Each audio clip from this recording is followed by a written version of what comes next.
আসসালামু আলাইকুম রহমতুল্লাহি ওবারাকাতু। আশা করি আপনারা সকলেই ভালো আছেন।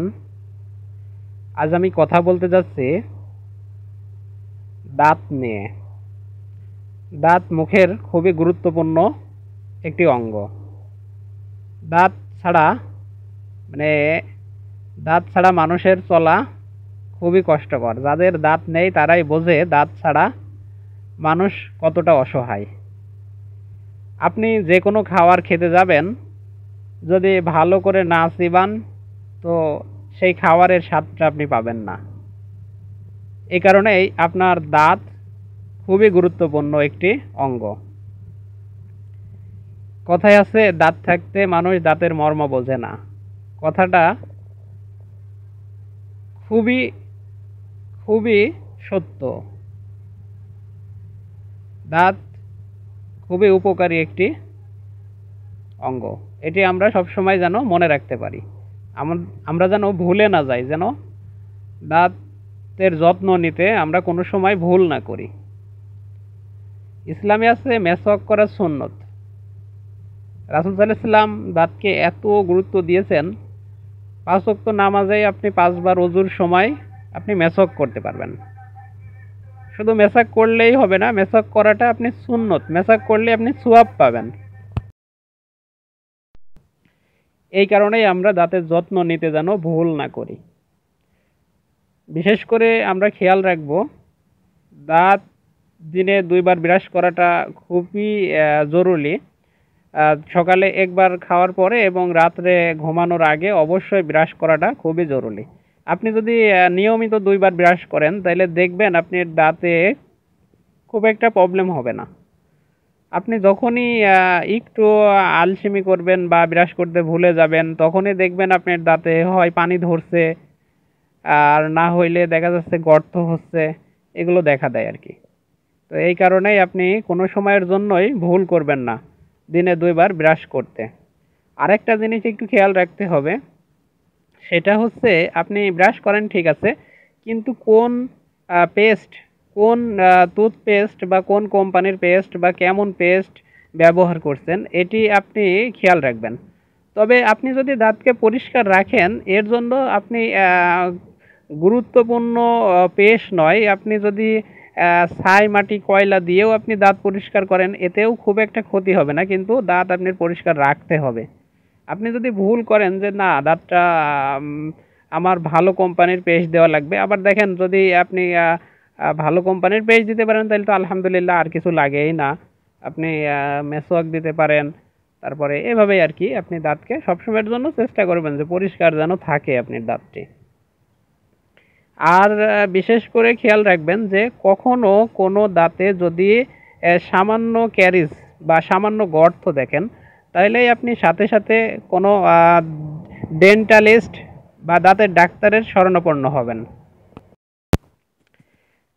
আক্কেল মাড়ি, আক্কেল মাড়ি বলতে আমরা কি বুঝি? এই আক্কেল মাড়ি আসলে আমাদের এলাকাতে আর কি একটা মানে কিছু মানুষের ভাষায় এই আক্কেল মাড়ি যখন ওঠে তখন মানুষকে হচ্ছে আক্কেল দিয়ে দেয়। ঠিক আছে? আক্কেল বলতে মানুষের যাদের বিবেক কম তাদেরকে হচ্ছে বিবেকবান করে দেয় এই আক্কেল মাড়ি। তো এটা হচ্ছে দাঁতের একদম শেষে, মাড়ির শেষের দিকে একটা দাঁত খুব ধীরে ধীরে বাড়তে থাকে আর কি। বছরের মাঝে মধ্যে এটি হচ্ছে যখন বাড়া শুরু করে তখন প্রচণ্ড ব্যথা হয়। এই ব্যথাকেই আক্কেল দেয়া বলে আর কি এলাকার মানুষ। তো এটা আসলে বলার উদ্দেশ্য হচ্ছে এটা, আপনারা যখনই দেখবেন ওই দাঁতটি যখন অর্ধেক ওঠে তখন এই মাড়ি থেকে কিছুটা দোপ থাকে, ওই জায়গাটা কিছুটা গভীর থাকে। তো ওই গভীরে খাদ্যকণা আটকে যায়, আর এটা যদি আমরা পরিষ্কার না করি তাহলে ওখানে ওই খাদ্য থাকার কারণে ইনফেকশন হয়। ছত্রাক বা ইনফেকশন তৈরি করে ওই দাঁতকে আস্তে আস্তে নষ্ট করে দেয়। আর এই নষ্ট থেকে ওখানে বেশিরভাগ মানুষের যে দাঁতে প্রবলেমটা হয় সেটা হচ্ছে আক্কেল মাড়িতেই বেশি প্রবলেমটা দেখা যায় আর কি। তারপরে একটা দাঁতে প্রবলেম হলে তো আস্তে আস্তে আরও কিছু দাঁতে প্রবলেম হতেই থাকে। তো এই কারণেই আপনারা অবশ্যই এই আক্কেল মাড়ি যখন উঠবে বা লাস্টের দাঁতটা যখন উঠবে ওই সময় আপনারা একটু খেয়াল রাখবেন যেন সবসময়ের জন্য আপনারা একটু পরিষ্কার রাখবেন। বিশেষ করে খাওয়ার পরে আপনারা যদি ব্রাশ করেন তাহলে দেখা যাচ্ছে কিছু খাদ্য কণা যেগুলো দাঁতের কোণে কোণে আটকে থাকে এগুলো আর থাকবে না।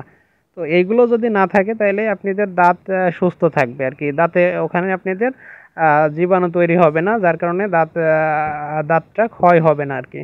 আর আপনারা যখনই খাওয়ার পরে ব্রাশ করবেন না তখনই ওই খাদ্যকণা ওখানে পচতে থাকবে আর কি, বা ছত্রাক তৈরি হয়ে আপনার দাঁতকে খেয়ে নেবে, দাঁতকে আস্তে আস্তে ক্ষয় করে ফেলবে আর কি।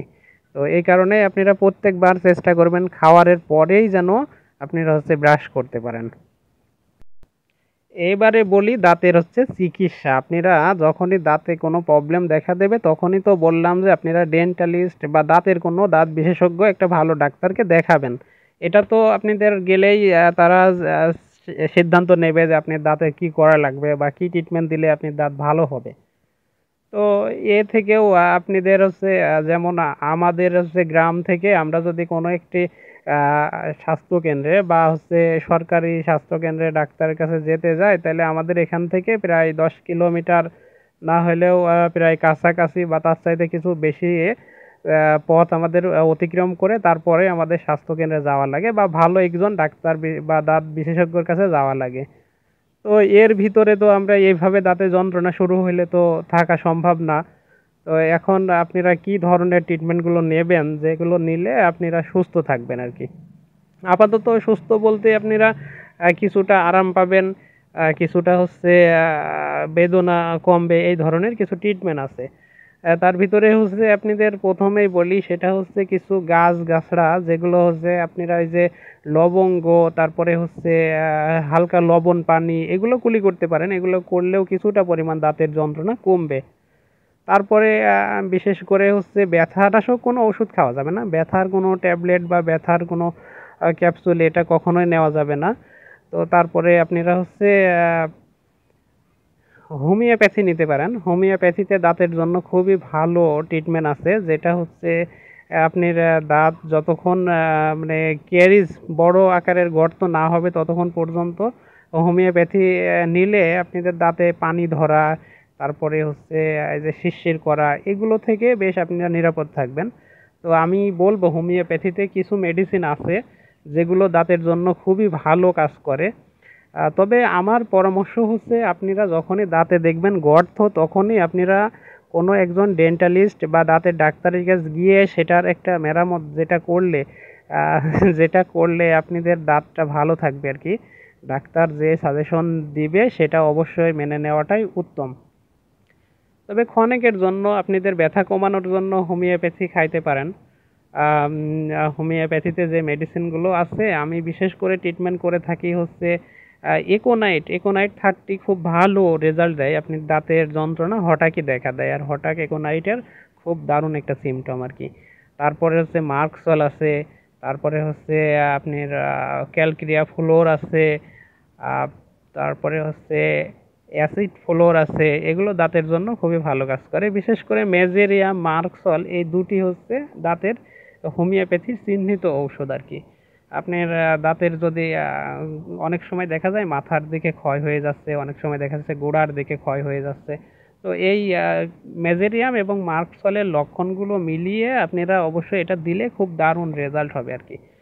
তবে আমি বেশিরভাগ দাঁতে গর্ত দেখলে আমি বলি যে অবশ্যই আপনারা দাঁতের একজন ডাক্তারকে দেখান, তারা যে পরামর্শ দেয় সেটাই আপনারা নেন।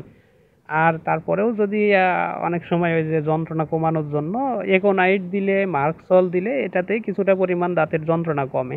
তবে আপনারা মনে করতে পারেন যে দাঁতের হয়তো হোমিওপ্যাথিতে কোনো মেডিসিনই কি নেই, না অবশ্যই আছে, খুব ভালো মেডিসিন আছে, কিন্তু দাঁতে গর্ত হইলে সেটা পুটিং ছাড়া বা ওইটা ক্যাপ করা ছাড়া এটা তো যন্ত্রণা কমায় কোনো লাভ নেই, এই কারণেই বলছি আর কি। তবে দাঁতের খুব ভালো হোমিওপ্যাথিক মেডিসিন আছে, আপনার খুব কঠিন যন্ত্রণাও নিমিষেই শেষ করে দিতে পারে। প্লান্টাগো মাদার আছে, এগুলো বাহিক প্রয়োগে। তারপরে আপনার বিশেষ করে একোনাইট আপনি তুলাই করেও দিতে পারেন, দিলেও যন্ত্রণা কমে। আহ, এই ধরনের অনেকগুলো মেডিসিন, বায়োকেমিকের কিছু মেডিসিন আছে। বিশেষ করে সবাই ব্যবহার করে প্লান্টাগো মাদারই বেশি ব্যবহার করে, প্লান্টাগো মাদার তুলাই করে দিলেই কিছুটা পরিমাণ যন্ত্রণা কমে। তবে দাঁতের যন্ত্রণার জন্য অবশ্যই আপনি একজন হোমিওপ্যাথিক ডাক্তারের কাছে যাবেন এবং ওনার পরামর্শ অনুযায়ী উনি যে সিমটমগুলো কালেক্ট করবে সেইগুলোতে যে মেডিসিনটা দেবে ওই মেডিসিনটা নেবেন। আপনি নিজে থেকে কোনো মেডিসিন নেবেন না। কারণ যন্ত্রণা এমন একটা জিনিস, আপনি যখনই খাবেন দেখবেন যে 10 মিনিট 5 মিনিটে, মানে 10 মিনিট 5 মিনিট সময়কেও আপনার কাছে অনেক বেশি সময় মনে হবে। যার কারণে আপনি মনে করছেন যে আমি তো মেডিসিন খাচ্ছি তারপরেও কমছে না, আবার খাই, এটা খাইলাম কমছে না আরেকটা খাই। তো এজন্য আপনি নিজে কখনোই মেডিসিন নেবেন না। অবশ্যই আপনি যদি পারেন দাঁতের ডাক্তারের কাছে যাবেন, না পারলে হোমিওপ্যাথি ডাক্তারের কাছে গেলে ওনার পরামর্শ অনুযায়ী ওষুধ খাবেন। তো এই পর্যন্তই আমার ভিডিওটা শেষ করছি। আমি খুব একটা কথা বলতে পারি না, তারপরেও একটু চেষ্টা করি। ভুল হলে অবশ্যই ক্ষমা করবেন।